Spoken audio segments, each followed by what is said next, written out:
जय गुरु सरकार फिर से दरबार में कुछ भक्त हमारे साथ में आगे की चर्चा के लिए हम उन्हीं से बात करते हैं, कहाँ से आए हैं, क्या नाम है और करोली सरकार आने के बाद जीवन में क्या बदलाव आया। और सबसे बड़ी चर्चा करोली सरकार की। जय करोली सरकार। कहाँ से हैं और क्या क्या नाम है, सबसे एक एक बार में पूछते हैं। मैं भोपाल से हूँ, मेरा नाम दीपा राठौर है और मुझे ना मतलब शादी के बाद से प्रॉब्लम चालू हो गई थी। आप बताओ नाम। मेरा नाम दिव्या राठौर है, मैं भोपाल से हूँ, मम्मी है मेरी। क्या बात है। मेरा नाम आरती भारद्वाज है, मैं वृंदावन से हूँ। मेरा नाम मनीषा दीक्षित है, मैं इटावा से हूँ।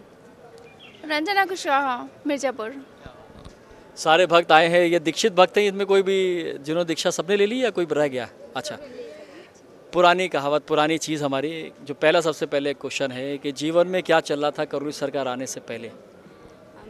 करोली सरकार आने से पहले तो काफ़ी दिक्कत हो रही थी, मुझे पता नहीं, समझ में नहीं आता कि मतलब मेरे साथ क्या हो रहा। कुछ भी काम बनते सारा बिगड़ जाता था और बहुत कोशिश की कि मतलब मैं कुछ करूं, आगे बढ़ूं। मेरा एक सपना था, मैं मतलब सिंगिंग करना चाहती थी, वो मेरा कुछ भी हो नहीं रहा था मतलब।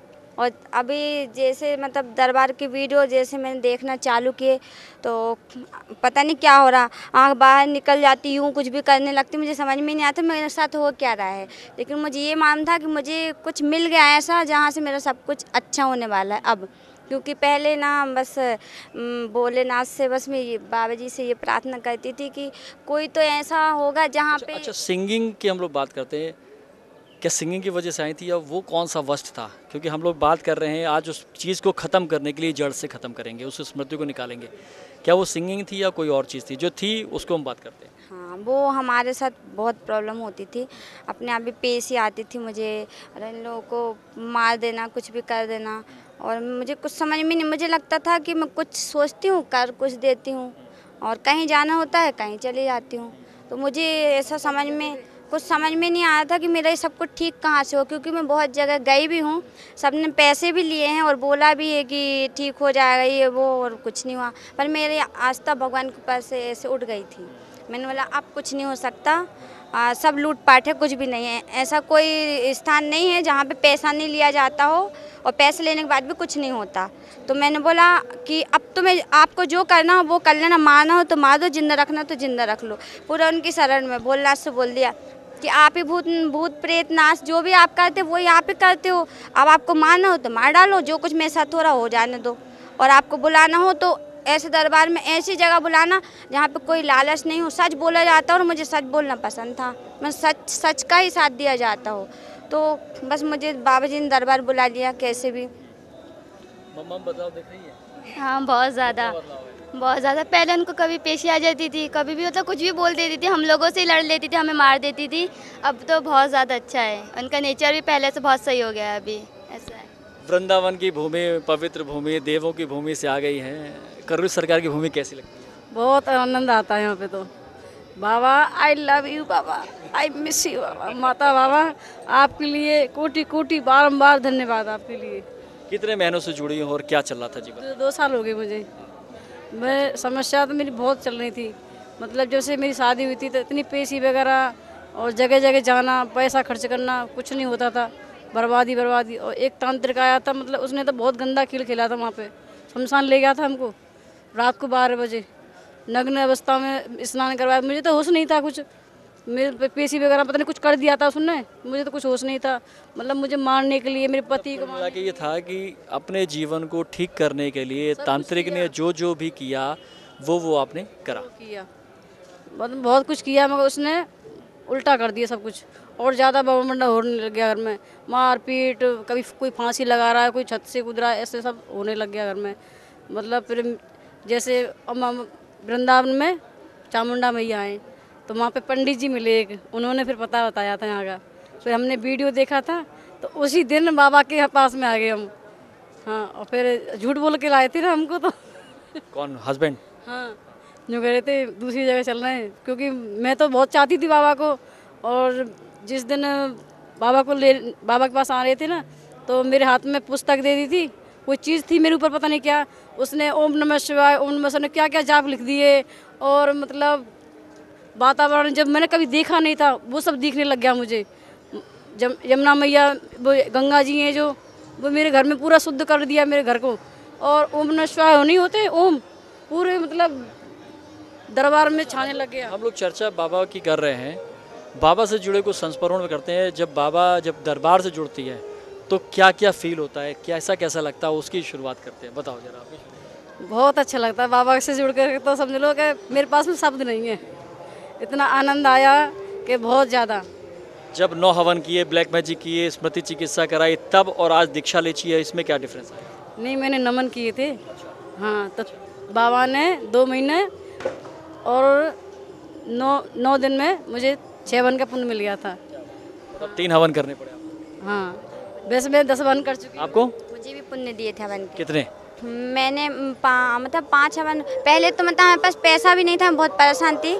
तो मेरा भाई और हम लोग ने सोचा कि कैसे भी दरबार पहुंच जाएं। तो हम लोग ने ऐसा करते हैं, आधे पैसे तुम करना, आधे मैं करूंगी, हम दोनों मिलके हवन करते हैं। अब हमको ये नहीं मानता कि अलग अलग करना पड़ेगा। हम लोगों को करना चालू किया तो यहाँ पे दरबार पे है कि मतलब जैसे पीरियड रहता है तो कर सकते, पर मुझे पता नहीं था, मैंने हवन नहीं किए, मेरे भाई ने कर लिए। लेकिन बाबा जी से मैं मिलने गई तो बाबा ने बोला तुमका हवन के पुण्य है। उनने मतलब मुझे ऐसे हवन के पुण्य दे दिए, जबकि मैंने हवन नहीं कर पाए, तब भी बाबा जी ने मुझे पुण्य दिए हवन के। उसके बाद मतलब मेरे पति एक्सपायर हो गए थे, मेरी सेकंड मैरिज है, तो उनकी मुक्ति के लिए ही मैं यहाँ पे आई थी। और मुझसे वो बातें करते थे तो मैंने कहा मैं उनकी मुक्ति कराऊंगी और इसी दरबार से होंगी। और सब मुझे लूट रहे हैं, कोई कुछ बोलता है, तो इस तरह से मैं बहुत परेशान हो गई थी अपनी ज़िंदगी। और यहाँ आने के बाद ही सब कुछ अच्छा हुआ मेरा। और मेरी सेकंड मैरिज जो हुई है यहीं से हुई, और जो मेरे सेकंड हस्बैंड है सारा खर्चा उन्हीं ने उठाया। मुझे ऐसे मिले हैं ना जैसे मतलब मेरे जो हस्बैंड थे सेम टू सेम मुझे वही मिल गए वापस, जैसे बाबा जी ने मुझे उनको भेज दिया। कुछ बीच में ब्रेक आ गया था क्योंकि आरती चल रही थी, बाबा की आरती शुरू हो गई थी। फिर से आरती के बाद हमारे वो भक्त हमारे साथ फिर जुड़ गए हैं, आगे की चर्चा फिर हम शुरू कर देते हैं उन्हीं के साथ। तो हम लोग की बात होते ही रही थी आपकी चीज़ों के पे। तो अभी क्या है, एजुकेशन वो जो शिक्षा थी वो चल रही है, संगीत वाला चीज़ आगे बढ़ रही है? बस मैं तो बस यहाँ से जब मैंने बोल के गई कि बाबा जी मुझे तो वो काम पूरा करना है, अब तो मेरा सब कुछ ठीक हो गया, वापस मुझे नई ज़िंदगी मिल गई है और सारी खुशियाँ मिल चुकी हैं। तो बस मैंने जैसे सोचा और मैं अपने आप मेरे अंदर से लाइन आना चालू हुई और मैंने आरती लिख दी, माता जी की आरती, बाबा जी की आरती और भजन भी लिख दिए हैं। अब लिख के रखा है, बस मुझे बाबा जी के आगे मिल जाए और मैं उसको बाबा जी के आगे मिल जाए तो माता रानी के और बाबा जी के और भजन आने लगेंगे। क्या चल रहा था? अभी दीक्षा हो गई ना, तो दीक्षा के बाद क्या महसूस हो रहा है? बहुत अच्छा लग रहा है। उसके पहले क्या लगता है, जो ब्लैक मैजिक, स्मृति चिकित्सा, ईश्वरी जिंदगी नरक बन चुकी थी, मर जाने का मन करता था। तो बाबा और ले जाने वाली मेरी बहन है, दरबार में लाने वाली इसकी कृपा है सबसे बड़ी। तो हाँ, उसको भी पुण्य मिल गए। हमारे लोगों को ज्वाइन करिए। कुछ एक और भक्त हैं इधर साइड में, क्योंकि मेंदा से ये पूर्णिमा का माहौल चल रहा है और पूर्णिमा के माहौल में क्या होता है, गुरु दीक्षा चल रही है, जहाँ लोग कई ऐसे आध्यात्मिक जोन है जहाँ पर साल में सिर्फ एक बार गुरु पूर्णिमा होती है। यहाँ पर हर महीने एक पूर्णिमा होती है और हर पूर्णिमा में यहाँ हज़ारों भक्त लेते हैं। क्या चल रहा है? सरकार मेरा फर्स्ट एक्सपीरियंस ये है कि मेरी माँ 14 साल से पेशेंट थी, उनको शुगर, टीबी, बीपी यानी कौन कौन सी बीमारी डॉक्टर ने बोल दी। काफ़ी टाइम तक इलाज चलता रहा उनका, लेकिन कोई रिजल्ट समझ निकल के नहीं आता था। हॉस्पिटल से बोलते डॉक्टर ठीक है दवाई खिलाते रहो, देखे क्या होता है। और तब से मैं दरबार से जुड़ी हूँ। मेरी मम्मी बिल्कुल अच्छी हैं, ठीक हैं, एकदम कंप्लीट हैं। 14 साल में पहली बार ऐसे खुशी का लम्हा आया? हाँ, नहीं मैं तो इतनी परेशान हो गई थी। मैं ऐसा कोई वो नहीं है वृंदावन के अंदर हॉस्पिटल जो मैंने अपनी माँ को एडमिट ना किया हो। मैं थक चुकी थी अपनी ज़िंदगी से भी और अपने परिवार से भी। वृंदावन के मंदिरों में और भी जगह पे चौखटों में भी मत्था रगड़ा होगा? हाँ, काफ़ी टाइम तक। हाँ, कृपा तो है बाप बिहारी जी, इन्होंने यहाँ भेजा। मेन बिहारी जी की कृपा ये है कि जो भी हमारे पुण्य कर्म है जो जीवन के, उससे ये होता है कि वो यहाँ भेज देते हैं कि अब जाओ आगे की जर्नी यहाँ से, ऐसा ही कुछ। हाँ, सही कुछ है। आज दीक्षा हो गई या दीक्षा ले चुकी पहले से? नहीं, मेरे तो अभी अमावस्या की है 7 बन करके, अभी मैं करने वाली हूँ। हाँ, और आगे का प्रोग्राम मैं करने वाली हूँ मैं।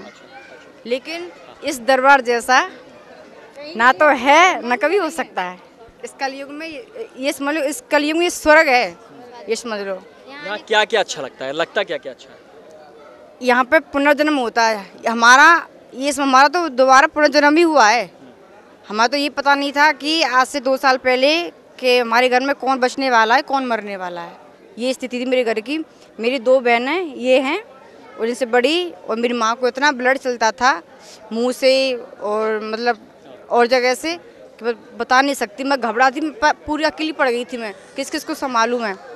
तो काफ़ी मुझे दिक्कतों का सामना करना पड़ा मुझे, पर ये मेरे बाबा की इतनी बड़ी कृपा हुई मेरे ऊपर कि मुझे इतनी खुशियाँ दे दी कि जिसकी मैं लायक नहीं थी।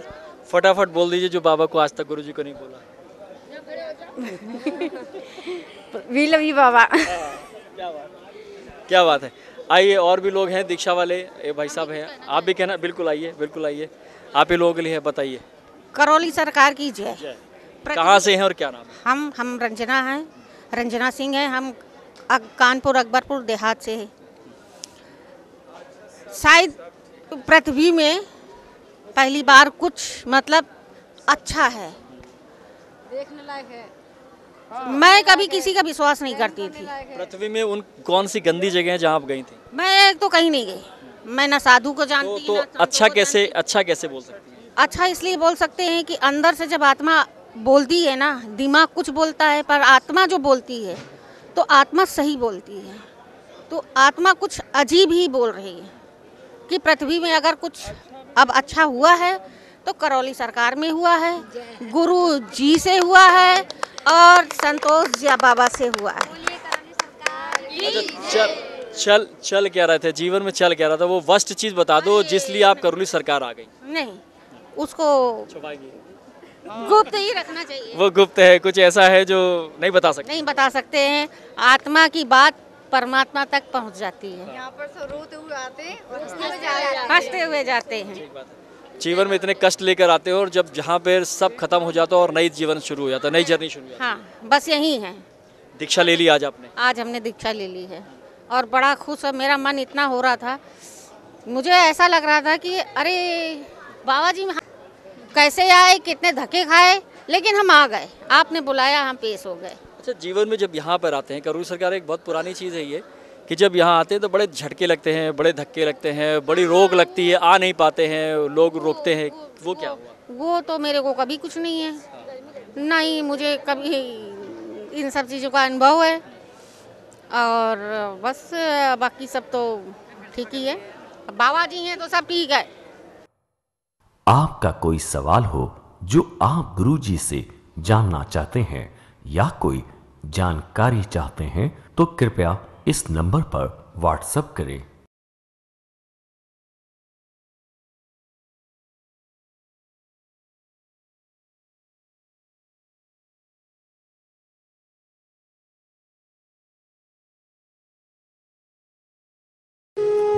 भक्ति 24 धर्म का नया स्वरूप।